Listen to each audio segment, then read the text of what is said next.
And how long have you been a Watertown resident? My whole life. Yep. I'm fourth generation or so. Yep. And I graduated from IHC, which is the Catholic school here. Went up to Clarkson for electrical engineering. Worked briefly for about a year and a half at 9 Mile Point, the nuclear power plant in Oswego, and now work at Jadestone Engineering in Watertown. And it's awesome that you came back. Yeah.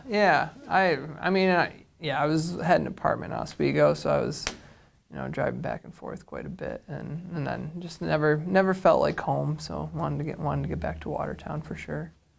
So let's start off with the first question. Yeah. So answer this however you want. So what are a few, 2 or 3 of the top issues that you're seeing here in Watertown currently? You've been around here. Yeah. And how would you like to work with council members to tackle some of those issues? Yeah, so I think the big one is our budget issue. We're looking at rising budget deficits. We're looking at a potential $3 million budget deficit this upcoming year, which would be about a 25% tax rate increase. We've seen close to double-digit tax rate increases the previous few years. That's something I would definitely like to address coming into council. Tying into that, and a big thing that got me into the race is we have a hydroelectric contract with National Grid that expires in 2030. And that will tie right into the budget issue because that's about 10% of our revenue right now is from that contract. We're making $5 to $6 million a year off of it. And when that contract ends, if we just go back to what we're doing and selling that electricity at market rate, we'd be getting 10% of that revenue. That was one of the big issues that got me into the race. I was on as an electrical engineer, and I was on a committee a couple of years back that looked into that issue and ways to move forward to address it. And I felt like not much was getting done with that issue, so that was a big thing that pushed me into the race.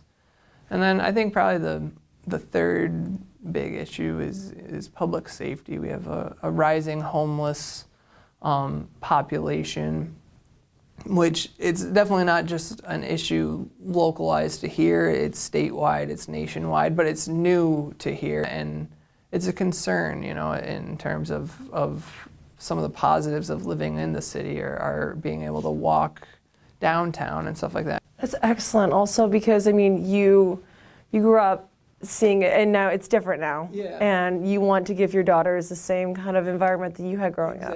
Exactly, yeah. All right. So how would you like to bring in more business and more jobs to the Watertown area, basically improving upon the city's economy? And you kind of touched on this a little bit. Yeah, I think, one is definitely, keeping the taxes down as best we can. Whatever, government services we provide, making sure that we're doing that to the best of practices possible. And the thing I want to investigate, I think I want to take a long-term approach and see if there's a way we can attract, larger scale employers to our area. And I know, the common refrain is New York State's just not a business-friendly state, so it's hard to do. But I look at, the couple companies that I've ran into through my career is the GE plant in Schenectady, the Corning glass plant up in Canton. Those are two that are growing and seemingly thriving.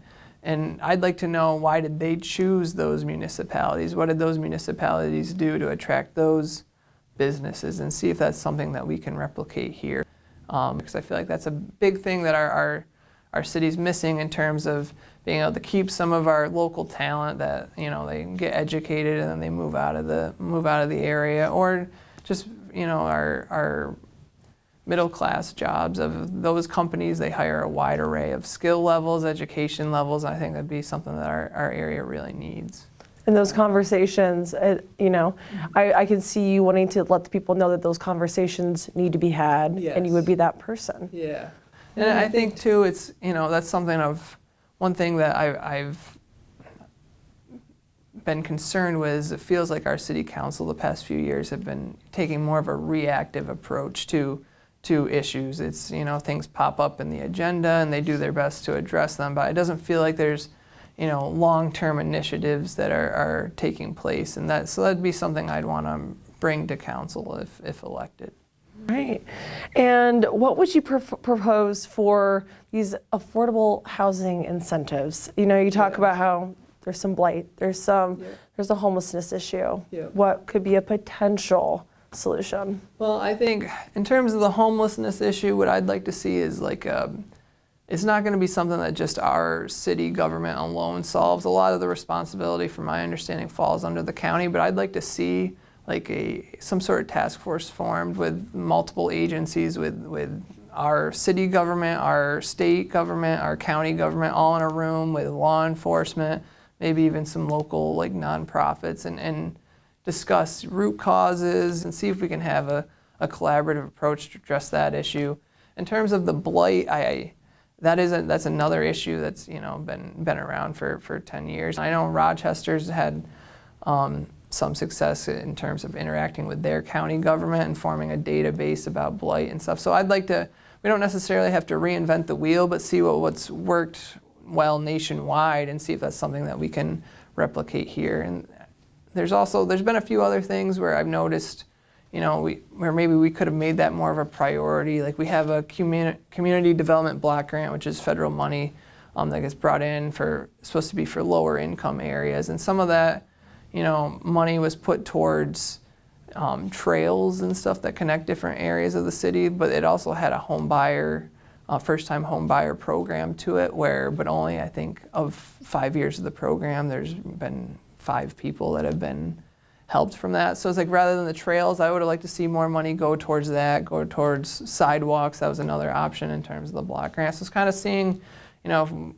make that more of a priority over maybe other things that aren't as important, in my opinion. Right, thank you. And this is kind of a personal one. Yep. Why are you such a strong candidate to represent the people of Watertown? Talking about your transparency. I intend to be a true representative of the taxpayer. I've gone very heavily on door to door as part of my campaigning, and I feel like that's been a very valuable experience, not just so that the voters can meet me, but so that I can hear their concerns and know what their priorities are. And that's something that I really am going to value, but also try to keep going as if I'm elected. It's important to me to be a voice for the people, and I feel like that's been lost in the past few years. And then I think I have, some valuable experience, particularly with the hydro issue. I think that I have something to offer in terms of that issue, and as well as some of the budget issues. I'm being an engineer, I'm very math-based in terms of my approach, very methodically. I guess I'm not going to be someone that's going to get into conflicts up there. I'm going to be trying to be collaborative and make a cohesive council. But also, I'm not going to be someone that's going to be able to be pushed over if I believe in something strongly. So I think all those factors hopefully will get voters to want to vote for me, I guess.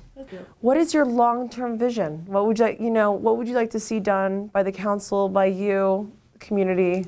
Yeah, in the short term, I think I'd like to see some of these long-term issues addressed. Like for one of the primary debates, I watched an old debate from 2015, and largely the issues that were discussed in that debate and the debate for the primary were very similar, shockingly similar. So I'd like to kind of start to address some of those issues, the hydro contract, the zombie homes, the blight, that kind of thing, and kind of, as well as the budget issues, and kind of knock those off. I think that's the big, something that's very important to our city.